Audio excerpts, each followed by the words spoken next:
al ingeniero y licenciado Julián Millán.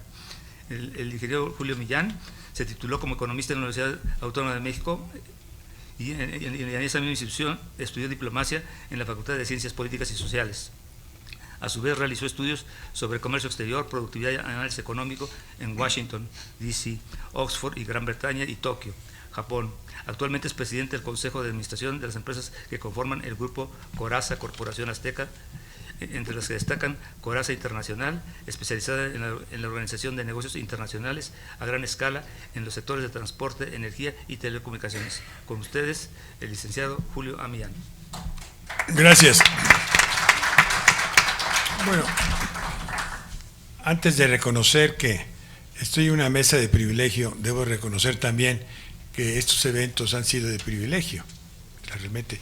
Y los que han seguido todo este evento, pues tienen ahora una visión y un conocimiento, un valor agregado en su manera de pensar. Ha sido para yo, sin lugar a dudas, un acierto.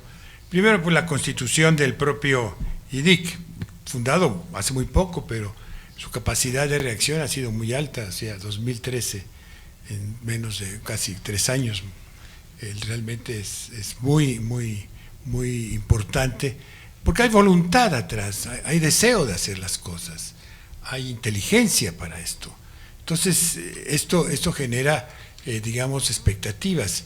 No necesariamente esto modifica las realidades, pero genera expectativas. Y es lo que estamos tratando de hacer. O sea, no vamos a cambiar una realidad. Podemos analizarla, podemos abordarla, pero esa realidad, si no se tiene una estructura, es imposible de influenciarla y de neutralizarla. Y es lo que estamos tratando de hacer, entender para neutralizar. Y yo le quiero agradecer al presidente, a Raúl Gutiérrez, porque no está, pero la invitación, y sin lugar a dudas a Arturo Oropeza, ahora que además es compañero de esta mesa y cierra, y el documento que ha escrito ha sido privilegiado. Edgar, muchas gracias. Muchas gracias. Y aquí al maestro Miguel León Garza, al cual respeto tanto. Muchísimas gracias, maestro. Gracias. Que tengamos oportunidad de compartir esta noche. Y a ustedes especialmente quiero agradecerles. Primero porque están aquí, viernes en la noche, antes de ir a comprar el Buen Fin. No es Buen Fin, ¿no? Ya se van de vacaciones.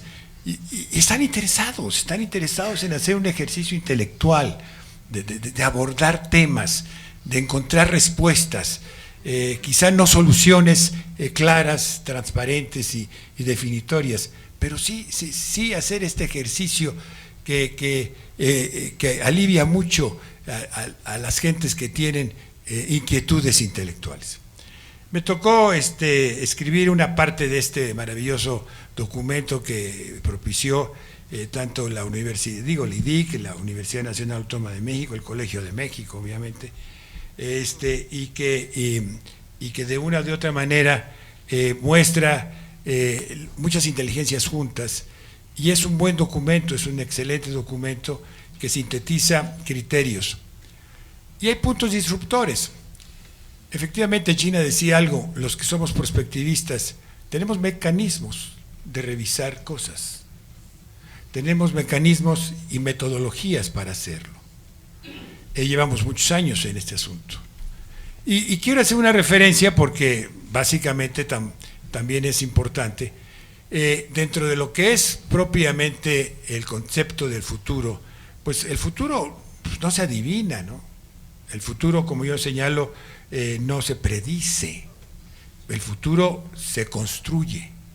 Y para construir el futuro, lo primero que tiene uno que hacer es tener un objetivo, y tener un objetivo de largo plazo, una visión. Y crear esa visión, y no se hace el futuro de hoy para los próximos pasos. No, se hace el futuro construyendo de allá, del porvenir, hacia acá. Es como uno va construyendo, y una vez que tiene esto, lo primero que hace uno es empezar el día de hoy, cuando uno tiene esa visión de largo plazo. Si no tiene una visión de largo plazo, no puedo construir. Le decía Alicia, el gato Alicia, decía, bueno, ¿y a dónde vamos? Pues no sé a dónde vamos. Pues entonces comienza a caminar a cualquier lugar. Pues podía ir a cualquier lugar. Y es como andar en las carreteras, ¿no? Normalmente anda uno en las carreteras y pues no anda con las luces apagadas, pues se da en la torre, y menos en curvas, y menos en caminos peligrosos. Tiene uno que andar con luces altas para encontrar caminos. Eso es la perspectiva, ir con luces altas. Y dentro de ese contexto, la realidad es que nosotros nos encontramos hoy en coyunturas sumamente interesantes, no porque no hayamos estado, ni como sociedad no hayamos presentado, ni el país nos haya presentado. Lo que pasa es que la historia siempre debe ser un fundamento para construir los objetivos de largo plazo. Lo que sí ha pasado, pues, y lo dice el libro, y seguramente lo va a tocar muy bien Arturo, es que nos falta un proyecto de largo plazo del país. O sea, no tenemos un proyecto de una visión que nos haya unificado. No necesitamos un manifiesto definitorio o un objetivo definido como los americanos, que tienen el manifiesto básico. Los canadienses también, ¿no? Tienen su proyecto. No puedo negar que los mismos franceses, pero otros países lo han tenido y lo tienen. A mí me llamó mucho la atención cuando se hizo el proyecto de prospectiva de Sudáfrica, el Montfleur, en donde 22 gentes líderes, porque los proyectos de largo plazo se hacen por líderes, que se consultan luego y se apoyan con las masas. Pero básicamente el Montfleur, 22 gentes, en un proceso construyen con una visión de largo plazo un país nuevo, Sudáfrica. Uno no se imaginaba, los vio en la parterre, pues sabían bien, pero cuando ahora me tocó a mí ir a 3 años a Sudáfrica, dije, es realidad, se pueden hacer las cosas. De tal manera que yo quisiera insistir que uno de los temas importantes para hacer un ejercicio práctico y no caer en la coyuntura es dividir un poco el marco. Hay un marco mundial de estructura de largo plazo, con una serie de problemáticas que no estamos nosotros, digamos, fuera de ese marco. Luego hay un marco interno que genera una serie de aspectos tanto positivos como negativos. La única forma de poder armonizar el proyecto de México es juntar los dos marcos, el marco internacional, el marco mundial, el marco de lo que representa y el marco interno, y ver entonces con realidades un FODA, o sea, y no parciales. Este tema hoy, más que nada, va a ser un enfoque eminentemente holístico. No es la suma de las partes, sino la suma de las partes más las interacciones de las partes. Y cuando se tienen los métodos que sí tenemos, modelos que no son así complejos, pero son los modelos matemáticos, los modelos conductuales, los modelos de inducción, los modelos de análisis filosófico, los modelos que existen desde un punto de vista no de modelaje propiamente, sino de líneas, como decía hace un momento Gina, y que también lo menciona también Arturo y todos. Yo espero que ustedes hayan leído algunos libros, y uno de los libros que hay que leer es el de Zygmunt Bauman, que es el de tiempos líquidos. Pues claro, vivimos tiempos líquidos. La democracia ya, como existía el Estado-nación, el Estado benefactor, ya no existe. ¿Y por qué no existe en este proceso? ¿Qué ha pasado? ¿Qué ha acelerado estos tiempos líquidos? Lo que parecía que era tan formal, normal, es que son los valores que nosotros creemos, porque así es. Miren, hasta cosas más nimias y circunstanciales. No, hombre, este señor Trump, todo lo que dijo, pues es un político que está señalando eso, no lo va a cumplir. No, sí lo va a cumplir. Son tiempos líquidos, son otras cosas. No, porque Trump dijo que... Yo vi hace 9 meses, yo vi los estudios que lo apoyaban. Él no tenía ninguna idea. Yo los conozco, no pude fotografiarlos, pero era la válvula de escape, es lo que pensaban los americanos, lo que piensan los americanos. Entonces no interpretamos todos los tiempos líquidos, significa que lo que creíamos que podía ser los valores, ya no lo son, ya es así. La globalización que ha pasado, claro, la globalización ha venido, pero ¿qué ha sustentado? Ha generado un desperdicio humano enorme. Claro. Ahora, ¿cómo ajustar esto? Bueno, tiene sus válvulas de escape. ¿Qué significa? El tsunami de la migración. Y vemos los tsunamis de la migración en el mundo. ¿Por qué? Por el desperdicio humano. ¿De dónde viene? Pues de una globalización. Se ha incrementado, sí, no existía antes, existía, pero estas cosas se aceleran. Pero básicamente el tema es que para diseñar bien el futuro necesita uno tener los instrumentos que para que funcionen. ¿Qué significa esto? En un FODA. Muy bien, nuestras fuerzas, nuestras debilidades, nuestras oportunidades y nuestras amenazas. Y esto lo tenemos que ver bien. México está ahora inmerso, y por primera vez estoy viendo mucha gente que estaba en esa cápsula de confort, México, sí, así somos los mexicanos, así nos llevamos, etcétera. Y yo estoy viendo que mucha gente hoy ya entendió, ¡ah! Se despertó.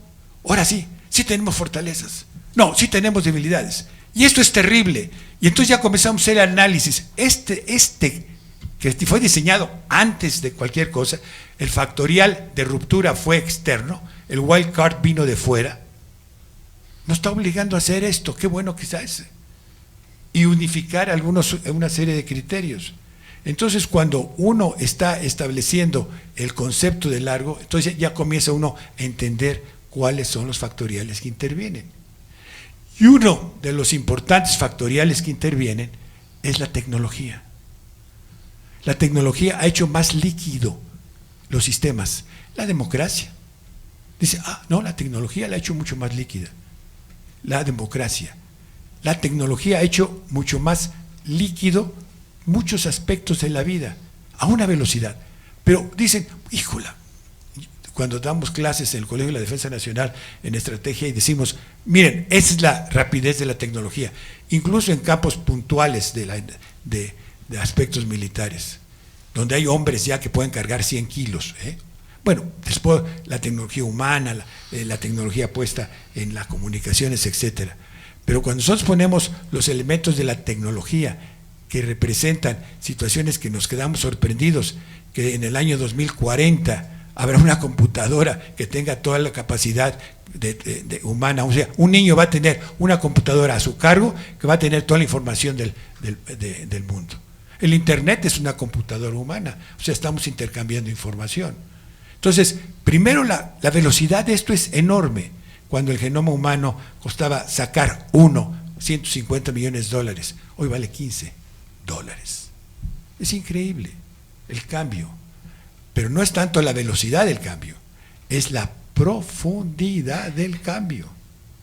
La profundidad del cambio tecnológico es verdaderamente enorme. Entonces todos esos valores que teníamos, que creíamos que existían, pues se van haciendo líquidos, se van como diluyendo. Entonces esto precisamente nos lleva cómo ante una circunstancia de estas cambian las cosas. Les decía que hace algún tiempo, viendo ese asunto, ya ve, lo de Estados Unidos es una democracia en decadencia.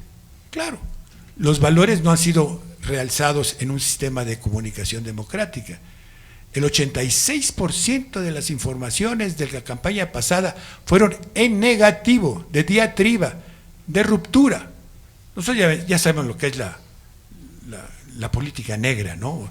Y todo. ¿Por qué? Porque México vive también un sistema de una política de desconfianza, una relación de incertidumbre, de un sistema, digamos, de deterioro. Entonces nosotros ya sabemos lo que significa vivir en una de desconfianza. No confíes en nadie, no confíes en nadie. Quizá, entonces nos hacemos grupos, guetos, ponemos bardas en las ciudades, vivimos fuera. ¿Dónde está la combinación? ¿Dónde está la sociedad? La sociedad sí, se ha hecho líquida, pero se ha hecho por grupos. Entonces, cuando veíamos nosotros este asunto de lo que venía en Estados Unidos y todo esto, a mí me pareció muy interesante usar una wildcard. La wildcard es un sistema técnico hecho, acaba de estar ahora aquí en México esta semana John Pearson del Arlington Institute, que es de los líderes de las wildcards, que es pensar lo impensable. Y con datos previos, pensar lo impensable. Y hacer un ejercicio de qué pasaría si. Digo, pensar lo impensable, diría ustedes, bueno, se hace un ejercicio, tan es así que el libro es muy interesante, es Wild Cards de John Peterson, valga la pena también que se lo recomiende, y es, bueno, si cae un asteroide, ¿qué pasa? Pues es pensar lo impensable, ¿no? Pero ¿qué tanto significa una epidemia? Pues es pensar lo impensable. Entonces, ¿qué pasa? Es parte de la estructura para hacer la prospectiva. Entonces, básicamente, en ese sentido, a mí me tocó interesante, precisamente en el Colegio de la Defensa con los marinos y los militares, decirles, Trump es presidente. Estaba siendo hecho hace 7 meses. Me llamó la atención la reacción del ejército y de la marina, pensando lo impensable. Y cómo encontraban alternativas y dificultades. Hacer una expectativa de pensar lo impensable. En ese momento era casi lo impensable.